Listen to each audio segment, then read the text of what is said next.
Hello' everyone, মোৰ চেনেলৰ নতুন এটা ভিডিঅ'লৈ সকলোকে স্বাগতম জনাইছোঁ।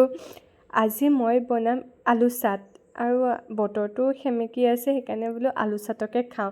এইখিনি বস্তু মই গোটাই লৈছোঁ: ভুজিয়া, পিঁয়াজ, মুড়ি, বাদাম আৰু ধনিয়া, অকণমান নেমু। এতিয়া দেখাই আছোঁ মইনো কেনেকৈ আজি আলু চাট বনাওঁ। আৰু এইখিনিতে মই আলুখিনি উতলি আছে, বইল কৰা আলুখিনি মই টুকুৰা টুকুৰকৈ কাটি লৈছোঁ। নিমখ দিলোঁ, ধনিয়া গুড়ি অকণমান দিলোঁ, জালুকৰ গুড়ি দিলোঁ, জিৰা পাউডাৰ দিলোঁ।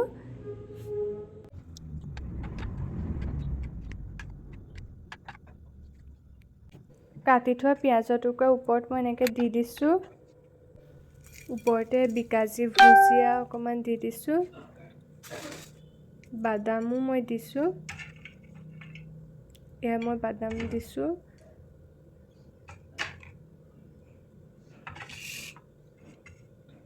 তাৰপিছত অকণমান মই ধনিয়া পাত দি দিছোঁ, জলকীয়া অকণো মই কুটি কুটি দিছিলোঁ। বেছি জ্বলা মই নাখাওঁ কাৰণে অকণমান দিছোঁ জলকীয়া। ওপৰত মই এতিয়া মুড়ি অকণমান দি দিছোঁ। এতিয়া অকণ মই নেমু চেপি দিছোঁ আৰু অকণমান জালুকৰ গুড়ি ছটিয়াই দিছোঁ, অকণমান দৈ দি দিছোঁ।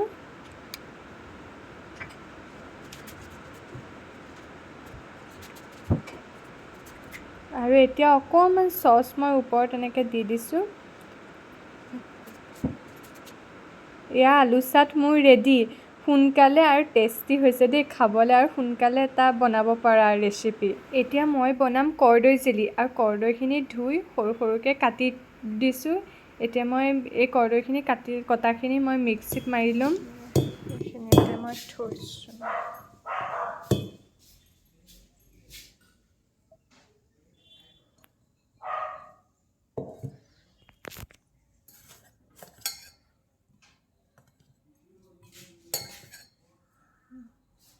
থৈ দিলোঁ। এতিয়া মই মিক্সিটো মাৰি ল'ব লাগিব।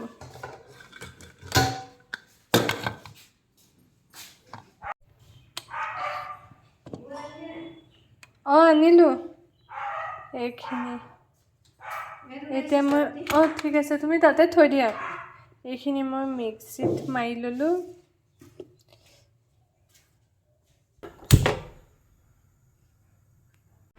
তেলকণ গৰম হোৱাৰ পাছত মই পাঁচফোৰণ আৰু জলকীয়া এটা দিছোঁ। মই বেছি জ্বলা নাখাওঁ কাৰণে এটা দিছোঁ।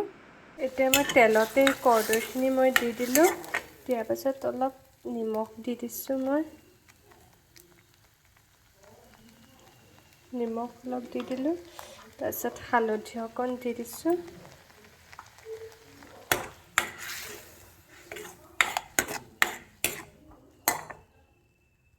গেছটো মই চিমত দি এনেকৈ ভাজি আছিলোঁ। এয়া এতিয়া হৈ গ'ল, দেখিছেনে? এনেকুৱা হৈ গ'লে এয়া হৈ যায় আৰু আপোনালোকে গম পাব। এতিয়া মই অফ কৰি দিওঁ গেছটো। মই ভাতৰ লগত খোৱাৰ আগতেই মই এতিয়া অকণমান টেষ্ট কৰিয়ে চাওঁ কেনেকুৱা হৈছে। ধুনীয়া হৈছে একদম। জ্বলাটো অকণ অকণ জিভাত লাগিছে আৰু হেৰি হৈছে, মিঠা গুড় দিছোঁ মই। মিঠা আৰু নিমখ চিমখ চব ঠিকে আছে, একদম ধুনীয়া হৈছে খাবলৈ। আপোনালোকে এবাৰ ট্ৰাই কৰি চাব হা। এয়া কৰ্দৈ জেলি হৈ গ'ল ৰেডি। এতিয়া ভাতৰ লগত আৰু পৰিৱেশন কৰিবহে লাগে। আপোনালোকেও এবাৰ ট্ৰাই কৰি চাব পাৰে। খুব সহজতে অতি সোনকালে হৈ যোৱা এবিধ জেলি।